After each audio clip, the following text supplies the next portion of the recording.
I've always been fascinated with the stories of sleep paralysis. The fact that you are awake but can't move as a result of being in between the state of wakefulness and sleep. I think we can all agree that it's terrifying while at the same time intriguing. All of my family members experienced sleep paralysis at least once. My mom had it twice, but she told me that it only lasted a minute or two. It wasn't a big deal to her. My dad, on the other hand, it had happened to him only once, but the experience was very traumatic and he had trouble falling asleep for quite some time. Then there's me. I had my first one a day after my 16th birthday. The time was only 7 in the evening and I fell asleep while reading a book on the bed. After a while, I woke up and opened my eyes, and by the way, I assumed that I was awake because I could see everything in my room. But there was a problem. I couldn't move. I felt okay at first. The idea of not being able to move wasn't comfortable, but you figure you'll get your motor functions back shortly. Having said that, I still couldn't move after a couple of minutes. It was by that point that I was definitely scared. I don't know how much time had passed, but at some point, I began to feel my chest pressed down by something. The intensity increased by the second, and it was having an impact on my breathing. In my mind, I was freaking out. After several minutes of feeling the pressure on my chest, I was now laboring to pull enough oxygen into my lungs. I think it was by that point that I realized I might actually die. I tried with all of my strength to will my body to move, but none of my limbs would respond. I was literally a piece of meat on the bed. I couldn't do anything. I was in that state for quite a long time. If I have to guess, I'd say about half an hour. Just try to imagine yourself pinned under a car and the weight of it in its entirety pressing against your chest. Sounds horrible, right? Now imagine not being able to do anything to free yourself. You can't even scream. The desperation I felt in that nightmarish half hour still makes me shiver to the core. I seriously don't think I'd be alive today if not for my sister. She came into my room to borrow my headphones. Hers was smashed when she dropped it from the second floor, and I thank God that happened, because when she came in, she saw me sweating bullets and realized right away there was something wrong with me. She tells me that she had to shake me and hit my face a few times for me to wake up. But that did it. That snapped me out of the sleep paralysis, and I think it's the only reason why I can talk about it today. From what I can find online, apparently there have been no clinical deaths from sleep paralysis till date. Still, I feel strongly that I wouldn't be alive today had it not been for my sister waking me up. Of all things one can be afraid of, I am now fearful of falling asleep. I hope I can get over this soon. I'm in my room, on the bed, and sound asleep. I don't know the time, but it's still dark outside, and I'm suddenly awake. I try to move my body because I feel like going to the bathroom, but for some reason, my body doesn't work. Then eureka! Oh boy, I'm in a sleep paralysis.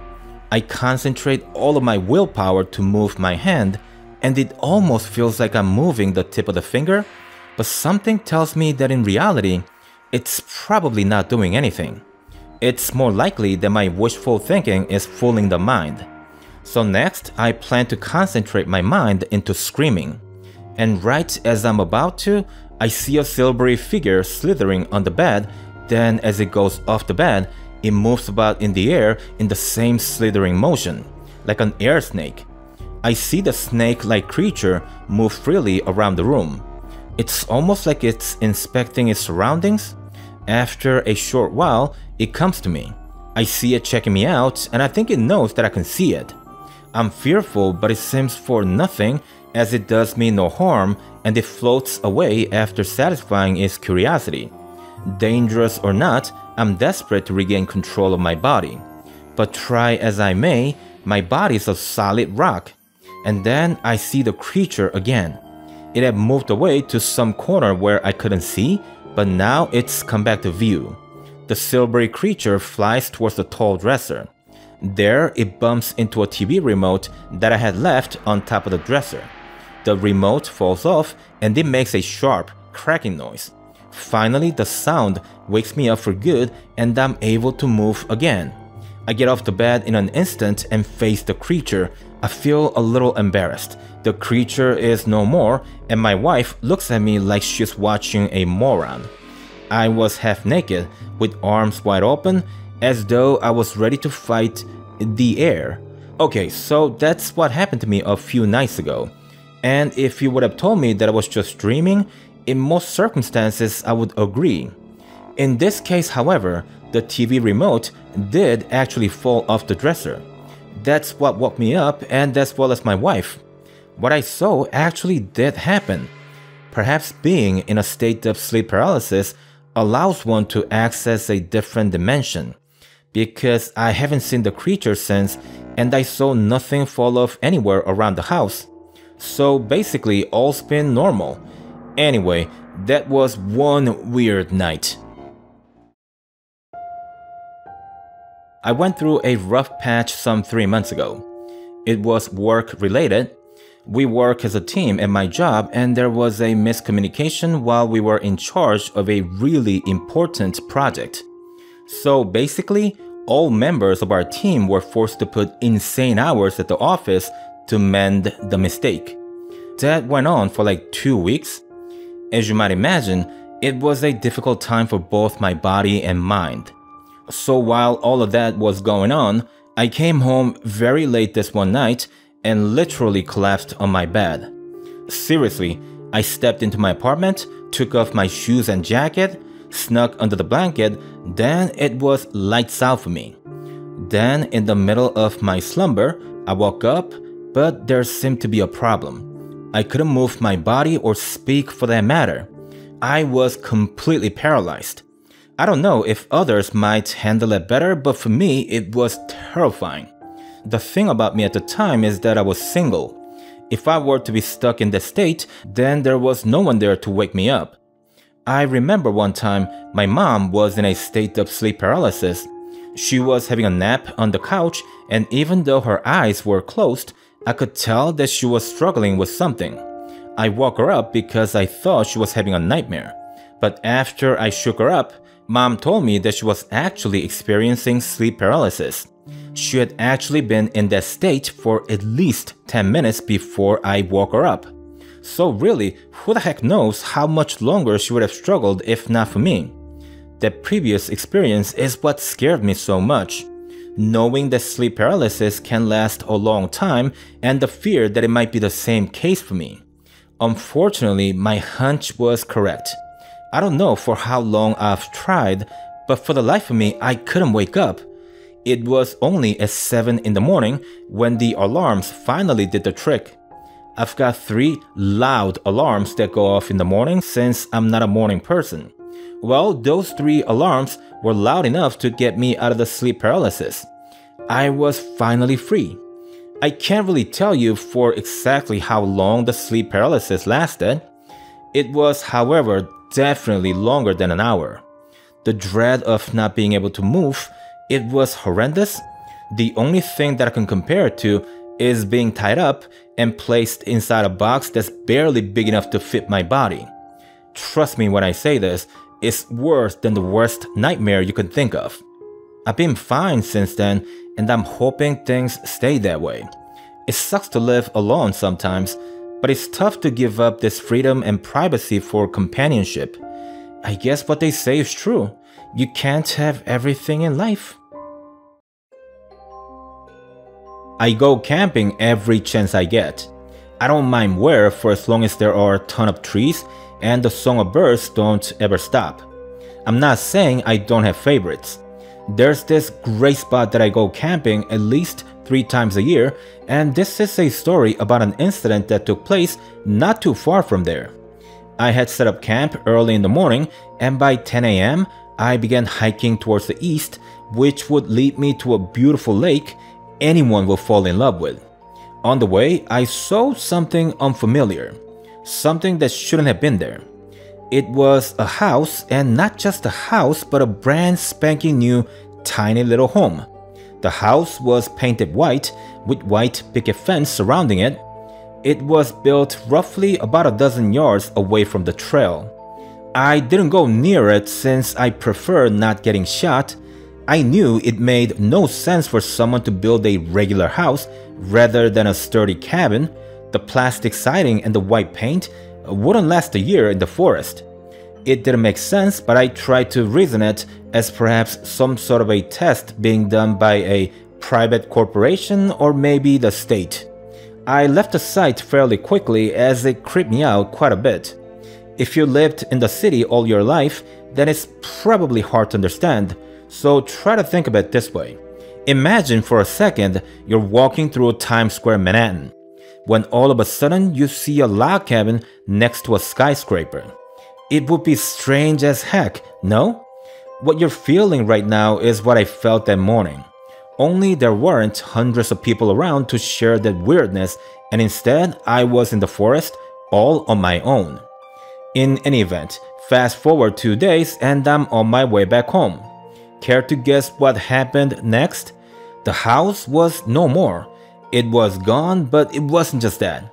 The ground where the house was supposed to be looked immaculate. I mean to say, the grass was green and huge trees were growing in its place. There were no holes made by the white picket fence posts, nor were there any signs of the house foundation ever being there. It was clean.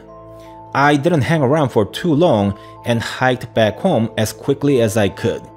I went to the only diner in town that night for dinner and had a chance to speak to Linda, my favorite waitress there. I told her about the house and she responded by saying something that I didn't expect. She said, "I wouldn't think about it too much if I were you. People don't talk about it, but many have seen weird things appearing in those woods. Nothing really happens to people who see those weird things out there. I myself have seen a children's playground out there. That was in my teens and I'm still alive, right? The only thing that surprises me is that it took you this long to see anything out there. But anyways, just enjoy your dinner, go back out there and enjoy nature, and most of all, don't worry about any bad juju. You'll be alright." It took me a while to feel okay about going back out there, but I did in time. I'm yet to see additional anomalies, and to tell you the truth, I don't really look forward to. I just want to go out there and be with nature. I got my fingers crossed that I'll never see that house ever again. I live in a small town in the middle of nowhere.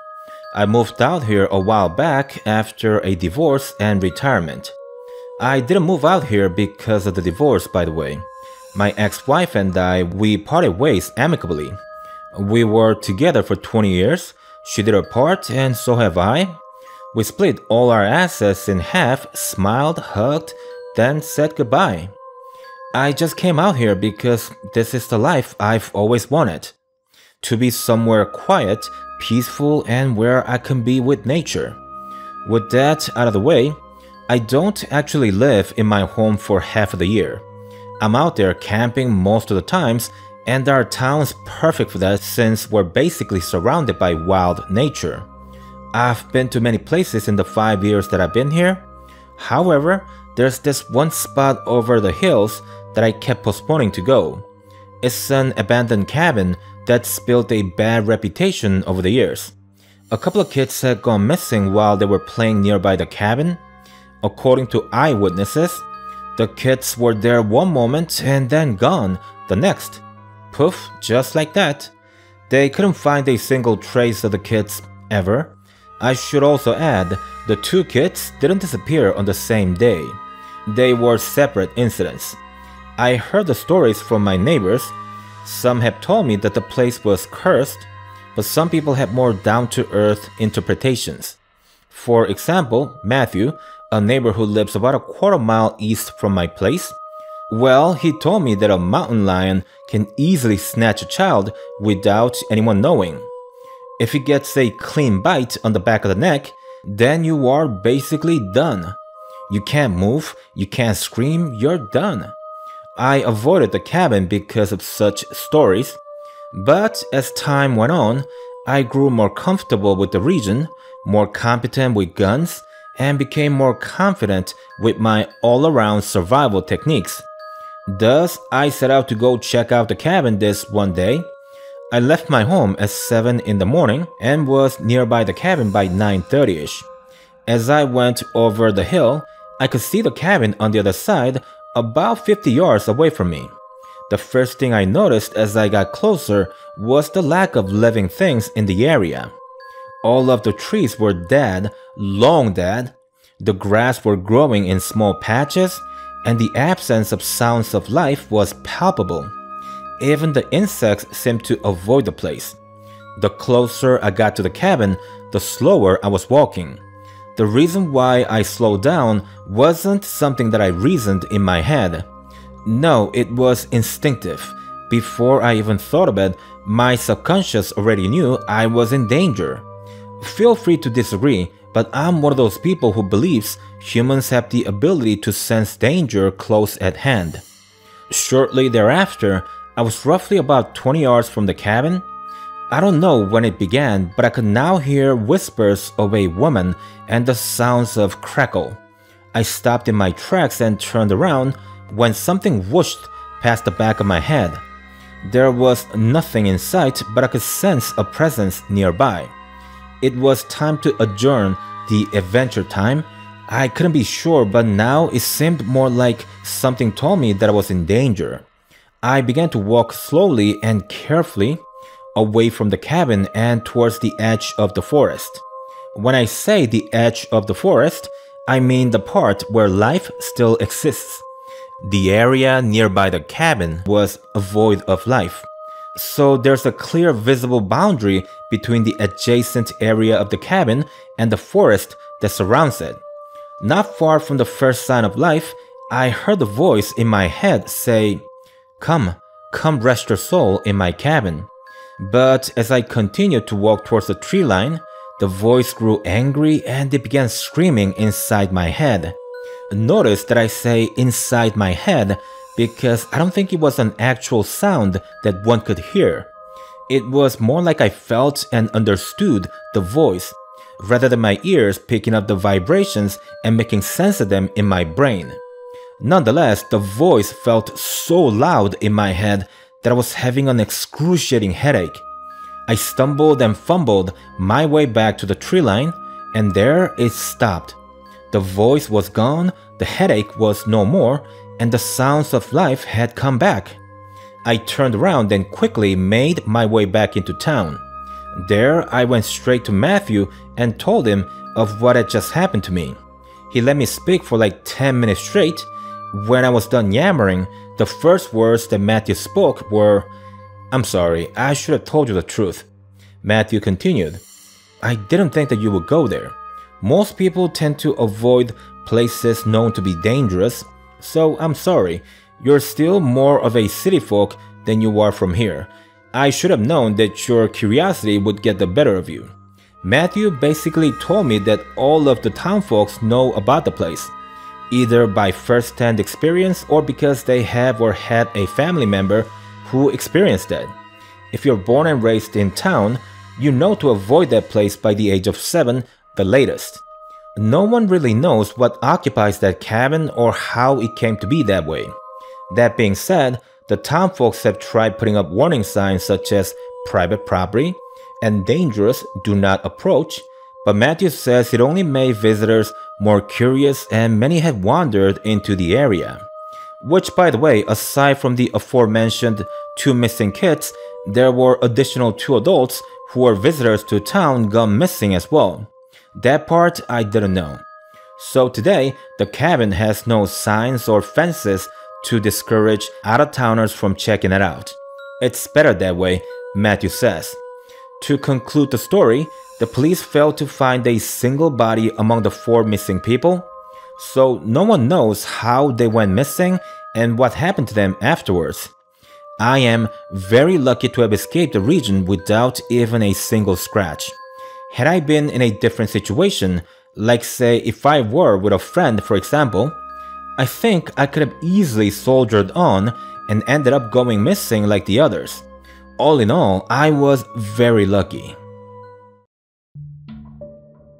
This is something that started only recently and unfortunately is still happening. I'll keep it simple. I went to bed on Wednesday of last week at around 10 p.m. I remember closing my eyes and settling in on the bed, when out of nowhere, something bright blinded me. Now, keep in mind that I had my eyes closed. The lights obviously scared the heck out of me. I thought I was being abducted by aliens. Of course, what was happening in reality was far less out there. It was actually the morning sunlight. Be that as it may, it was the strangest thing ever. Think about it, it's like I close my eyes and it's morning. What's crazy is that physically I'm not tired. That means I actually did get some sleep. Or more likely a full night's sleep since again, physically I felt good. The problem is the mind. When the day ends, I need to give my brain a break so that I could start anew the next morning. But I can't get that rest because the overnight period for me passes in an instant. I know it sounds insane, but that's how I perceive the time at night when I hit the sack. I don't have that period of nothingness which provides the mind with the chance to forget about the mistakes I've made the previous day and all host of stressful things that I would normally forget when I get a normal night's sleep. Tonight's going to be the ninth night of nightmare if I continue to have my mornings as soon as I close my eyes at night. This can't be healthy for the mind, or maybe I'm already not so healthy, seeing as there's a hefty potential that I might actually have gone cuckoo. Honestly, I think I'm okay in terms of seeing the world as it is. I'm still competent at my job. I speak to my friends and family without them thinking that I've gone mad. Although I really don't know for how long if this keeps up. My latest theory on what's happening to me is that I'm stuck in some sort of a glitch in the matrix. A line of code in the big computer has gone corrupt and that's messing up with my sleep cycle. I'm the NPC that has gone rogue. I know it sounds crazy, but let's be fair, what's happening to me is beyond crazy. Just how in the world can something like this happen? I have to think of something to make it stop. I don't know how long I can cope with this. I rode the bus the other day because my car was at the shop. There were empty seats, but I felt like standing, so I walked down to the middle section of the bus, then held on to the handlebar. The bus began to move and on to the next stop we had arrived. There a woman, a really beautiful woman wearing a red jacket got on the bus. She sat down on the seat at the back of the bus. Then we went a couple more stops until we arrived on the fourth one. There, I thought I was seeing things. You see, the same woman in the red jacket got on the bus again. Mind you, I didn't see her get off in the first place, and even if she did, how in the world did she get to this stop so fast? But more importantly, why would anyone do such a thing? Regardless, the fact remains that the woman in red was not in the seat at the back of the bus, and now she was boarding the bus again. Having said that, here comes the kicker. The same thing happened once more after a few stops. I saw the woman in red board the bus again, and again she was not in the seat at the back of the bus. If this happened only once, then I would have chalked it up to two different women wearing the same clothes who happened to look very similar, with both of them having blonde hair. It's unlikely but not impossible. At that point, however, we're talking about three women in red, all three blondes, with two of them having disappeared by the time the next one had boarded the bus. That's weird. No, that's really weird. Extremely improbable to happen. I'm not sure if they would have kept repeating had I stayed on the bus, but at some point I had to get off. That experience is by far the most peculiar thing that has ever happened to me, and I truly doubt that any happenings in the futures could ever top it. I fainted the other day for the first time in my life. It was a busy week and I had come home at midnight after a long day at the office. I can't really say what I did just before fainting, but I do remember changing my clothes, then going into the bathroom. After that, it's all blank in my head. It was morning by the time I came to. Strangely enough, I woke up on my own bed and was changed into my PJ. Only moments after waking up, a man came into the room, gave me a kiss on the forehead, then told me to wash up and have breakfast with him. For the briefest of moments, it felt as though the man was a stranger. But my memories came back quickly and I realized that was my husband. I went to the bathroom, got washed up, then joined my husband at the table. There, I asked him if he was the one who changed me into my PJ and put me on the bed after I had fainted. I received an unexpected answer. He told me that I had come home, got cleaned up, and went to bed right after that. He said that I looked very tired from the long business trip and that he let me sleep alone in the room. He had spent the night on the couch. He suggested that I literally did faint. He said that I put my head on the pillow and was gone to dreamland in seconds. It was a perfectly reasonable assessment of the situation, and in any other case, it would have been the correct answer. That being said, my situation wasn't just any other situation. The problem is that I remember exactly who I was in my other memory of the other night. I was a single woman working in an interior design firm, and I had never been assigned on a business trip. My apartment looked different from how it looks today, and when I stepped through the front door, I did not expect a husband to greet me. Those memories were clear as day to me yesterday, but today I'm living a different life, and this life feels totally natural to me all the same. That's what's weird about this whole thing. The fact that I feel as though I belong in both places, as though I've lived both lives simultaneously. I remember the different choices I've made in that other life. I'm talking about down to the minute of choices such as having fought with my brother on my 12th birthday, but not on my 12th birthday in this life. Not to mention, I remember getting a tattoo of a rose on my right arm in the other life, but I don't have a single tattoo in this one. I went to work today fully knowing which bus to take, where I had to get off, who I was close to at work, and everything that my job entailed. I was no longer working in an interior design firm, but I was rather now working as a graphic designer. Similar fields, which points to my general interest, but they're clearly two different jobs.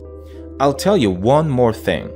I can start working as an interior designer right now, today, and do a dang good job at it. I remember the experiences of working small projects, then progressively working the bigger ones as I garnered more experience and became really good at my job. I even spoke to an interior designer today who works in the same building.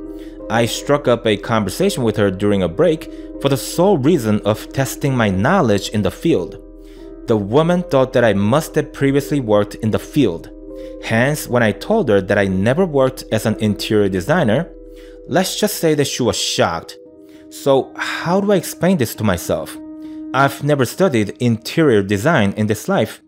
I know so because I don't have a diploma for it. How do I know all these things? Why do I have the memories of a different life? Is this the correct life? By that I mean to ask, did I end up in my original life? Or is this an alternate one that I accidentally got stuck in? I've got so many questions but no answer. Perhaps it's best that I see a doctor about this, get my head checked up, and speak to someone of science. I've been postponing it out of fear of being labeled nuts, but I'm out of options now. I gotta do something. December of 2013, we had something along the line of 12 inches of snow cover our town. At the time, I was working as a cashier in a gas station convenience store. I worked a night shift, so I was there from the hours of 10 p.m. through 6 a.m. On the night in question, the snow began to fall at around 7 in the evening, so lots of snow had already accumulated by the time I arrived at the store. It was a slow night for obvious reasons. We had a couple of cars come in before 11, then nothing more. By 3 in the morning, there was so much snow piled up that I began to worry about my drive back home. It was snowing so heavy that even the snowplow truck seemed to have given up. I hadn't seen one of those in a couple of hours. The time was still around 3 something, and I was thinking about what to eat for breakfast when out of nowhere a man walked into the store. Notice as I said out of nowhere, and there's a good reason for that. Even though it was snowing like mad out there, I was still able to see everything outside since the storefront is entirely made out of large glass panels. Before the gentleman entered the store, I didn't see any car coming in, nor did anyone drop him off near the gas station. He really did appear out of nowhere. Another thing to note is the location of our business. We're not an in-town gas station. We're located off an exit of a parkway, so there's nothing nearby the store. No bus stops, no other buildings. There's nothing in the 2-mile radius of the gas station. Having explained that, I'm sure you can now understand my surprise for the sudden appearance of the stranger. Going back to the store, the gentleman was fashioned in all black. He had on a black preacher's hat, a black trench coat. He was all decked out in an Undertaker fashion. To top it off, I would say he was 6'5", 6'6". Just try to imagine a slightly smaller WWE Undertaker. The real one is 6'10", but this guy was no slouch. I'm 6'1", so I'm not small by any means, but I'm not gonna lie when I say I felt a little threatened by his presence in the store.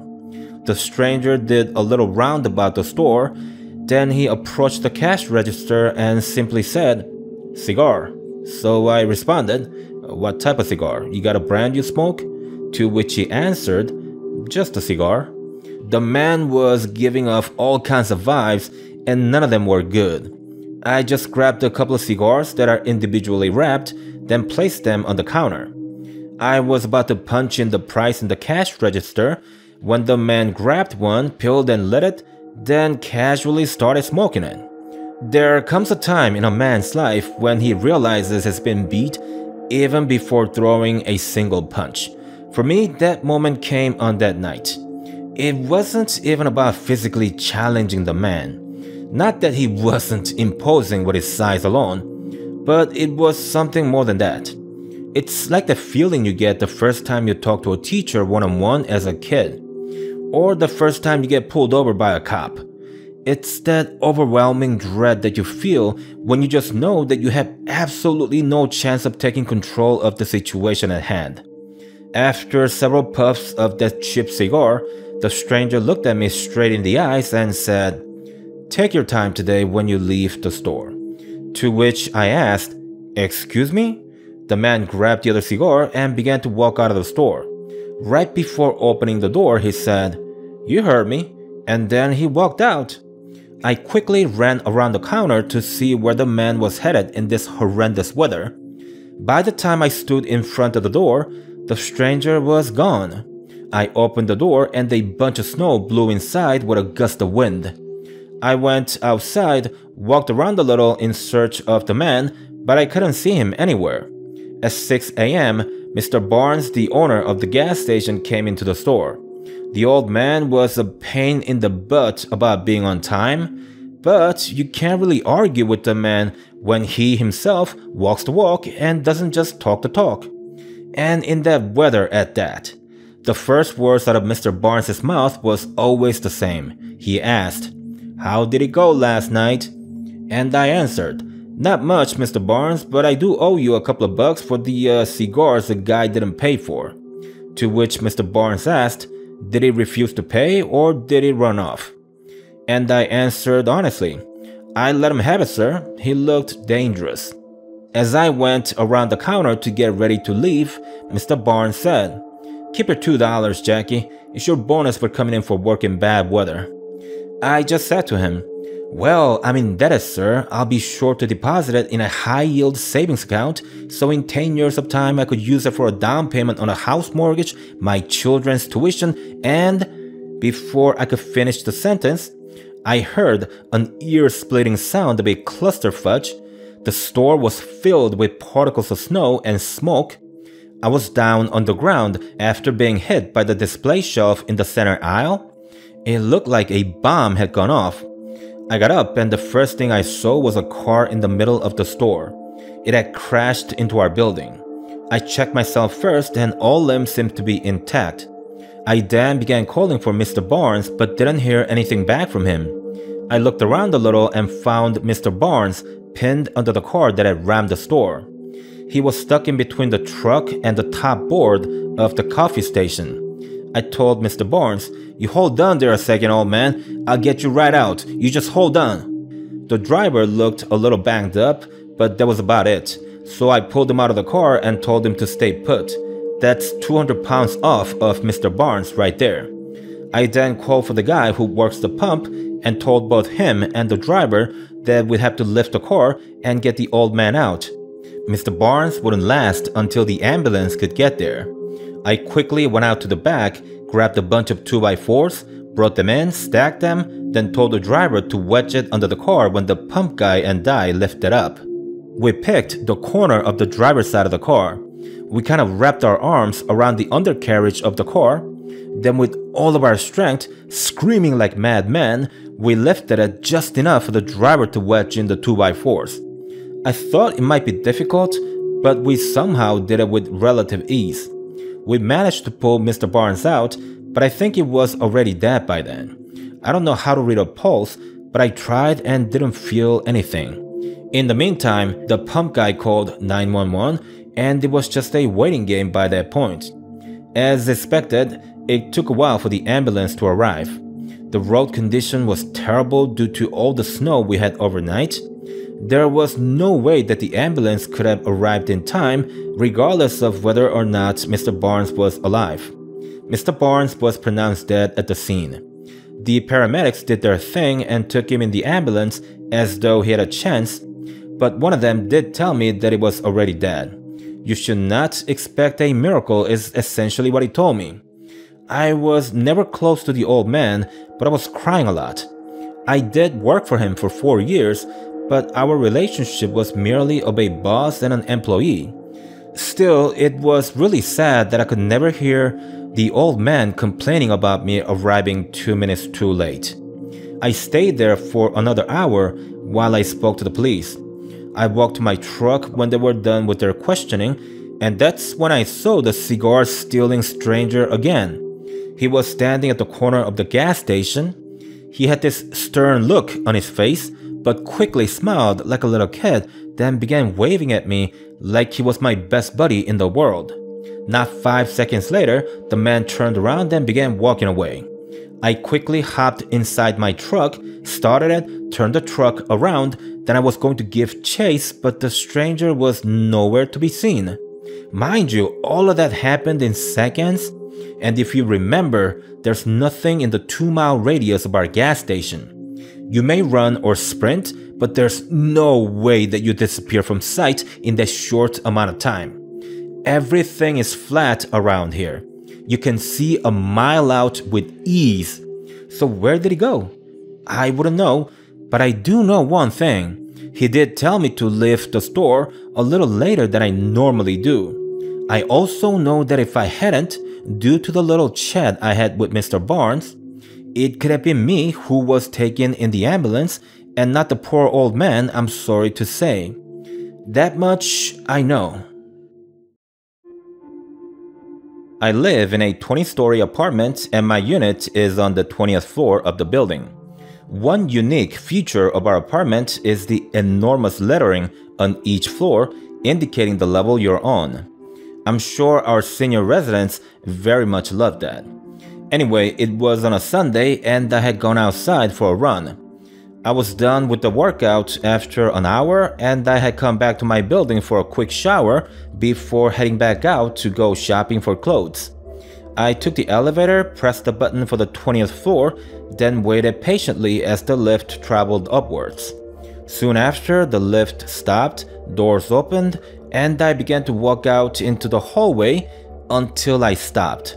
There was a problem. I was on the 25th floor. I couldn't have pressed the wrong button, not in this case because the building is only 20 stories high.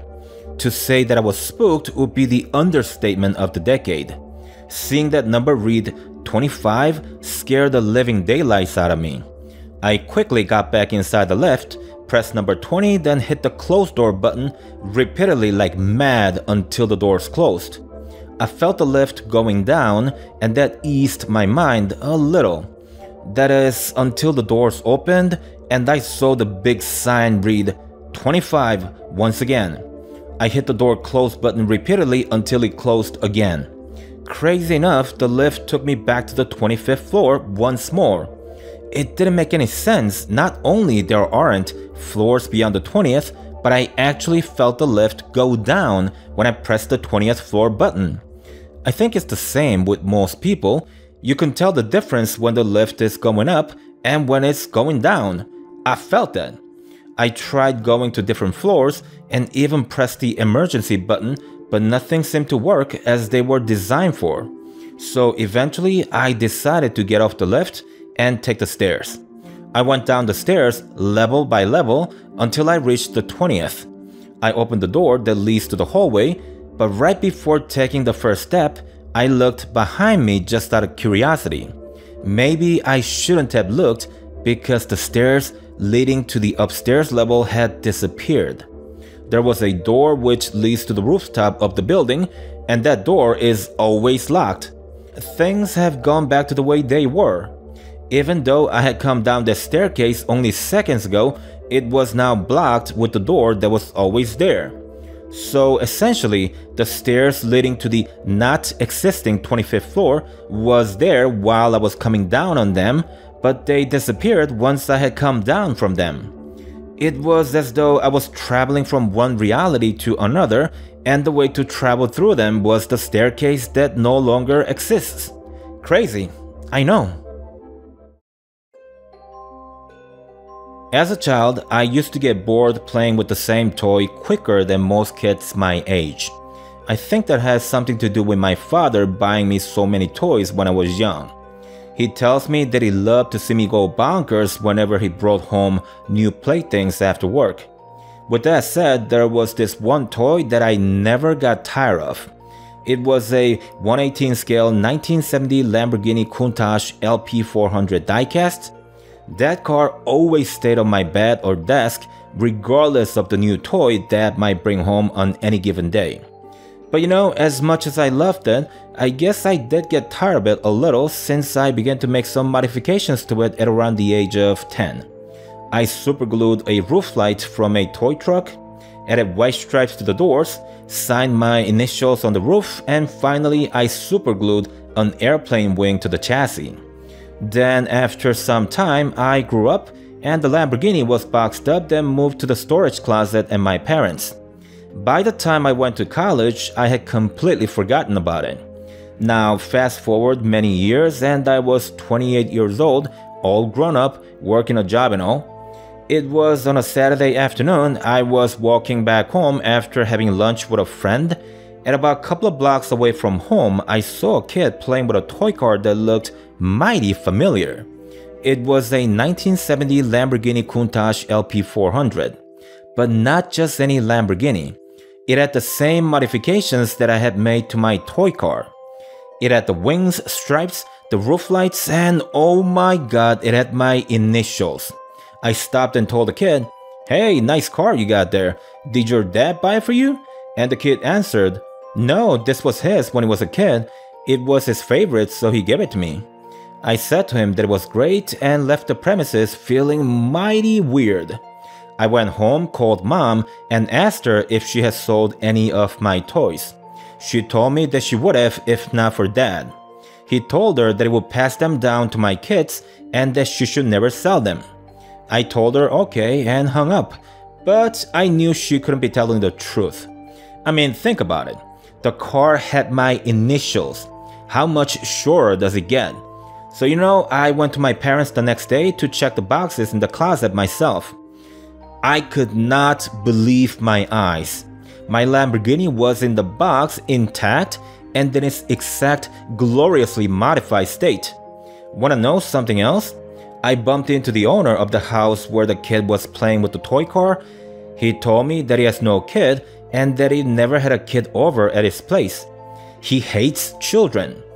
I've been wondering since that day if somehow I had seen my son, my own son of the future on that day. How else do I explain the Lamborghini on that afternoon, the kid, and my own Lamborghini that's still in the box?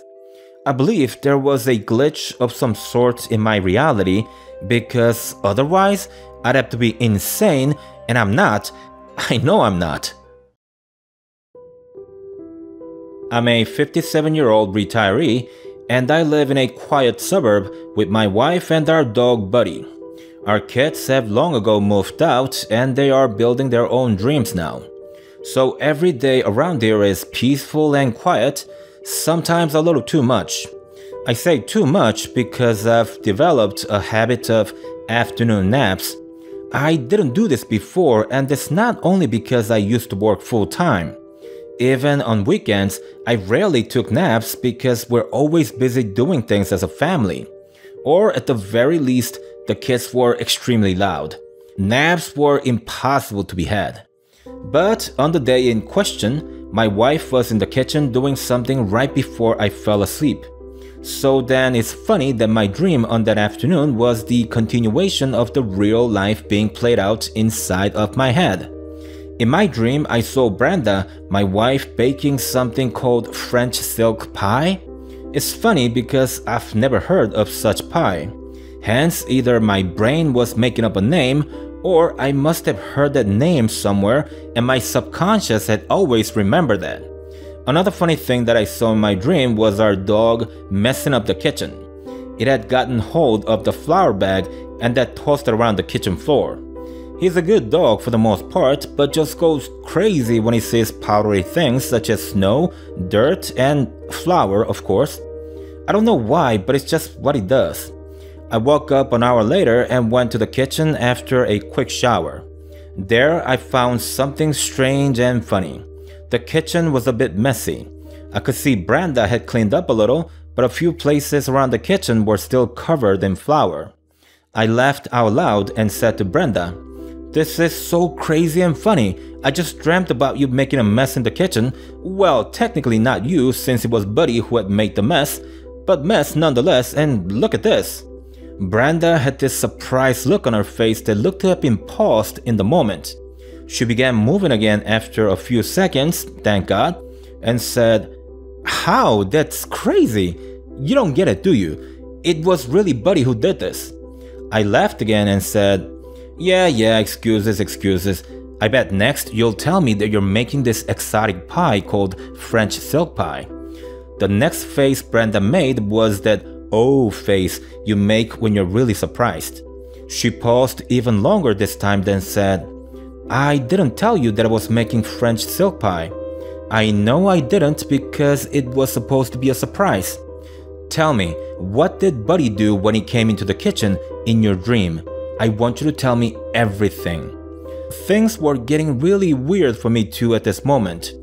I couldn't see my face for obvious reasons, but I'm sure I was making an even weirder face than Brenda as I said, "Well, I saw Buddy slide into the kitchen. He almost slipped because he was running all the way from the family room. As soon as he came into the kitchen, he saw the flour bag on top of the counter. He jumped to grab it, got the bag, then began going nuts with it. That's what I saw in my dream." "Oh, no, don't. Do not tell me that's what really happened." As it turned out, that was exactly what had happened. So somehow, I had fallen asleep and saw everything that was happening in the kitchen in my dream. I don't know if I should call this an out-of-body experience or a glitch in the Matrix event. I don't believe it was an out-of-body experience, seeing as how I didn't see myself sleeping. It felt more like I was invisible since my wife wasn't aware of me watching her. Whatever the case may be, everything that I saw in my dream was actually happening in real life. And I have no way of making sense of that.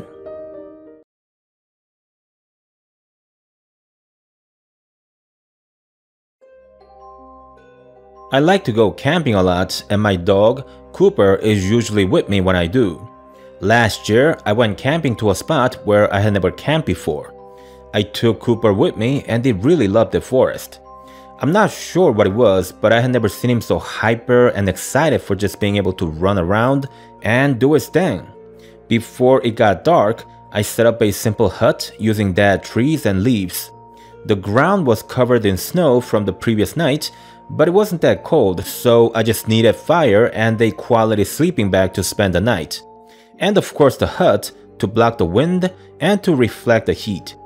Around midnight, Cooper and I were enjoying the fire when suddenly he got up and began listening to the forest with his ears perked up. I couldn't hear anything, but dogs, as you know, have much better hearing than humans. So I grabbed my shotgun just in case and tried to calm him down. It took a while for Cooper to relax. I would say that he spent a good half an hour being alert and scared of something. That freaked me out a little, but that's why you carry a trusty shotgun out there, just in case there's something or someone you have to defend yourself against. I finally fell asleep at around 1 in the morning. I woke up about 2 hours later because it was freezing. When I opened my eyes, I could see that the fire had gone out. That was weird, since the firewood I used should have burned for at least 4 hours. I got up to reignite the fire, and that's when I realized that Cooper was gone. I got the flashlight out and began to inspect the nearby area. I have found something not so good. I saw footprints all around the campsite and as well as near the campfire. The footprints were definitely not made by an animal or animals for that matter. They were made by a bipedal creature, just a single creature, but they weren't human footprints. They were too narrow and long to say they belonged to a human being. Up to that point, what I deduced was that a bipedal creature had approached the campsite, put out the fire, and had taken Cooper with that. The last part was fairly clear, seeing as how the footprints leaving the campsite had both Cooper and the creature's footprints walking together towards the easterly direction of the forest. I followed the footprints and kept thinking to myself why Cooper had failed to alert me of the creature. Cooper's very attentive and vigilant. He would make a fantastic guard dog if that was his job, but that also makes him a not so good house pet if you've got kids in your household. He doesn't bite people, but it's just that he only knows his owner and that's it. The rest of the world is just a group of strangers to him. I've raised him from a tiny puppy to his 7th birthday.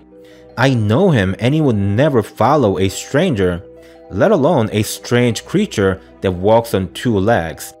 In any event, I have followed the footprints for about 10 minutes until I had to stop. In front of me was a lake and the footprints had stopped right at the edge of the water. That meant that Cooper either went for a swim in that temperature at that, or he had flown up to the sky after growing a miraculous pair of wings. I was devastated from the loss, but at that point, I didn't know what else to do but to turn around. I went back to the camp and made fire again.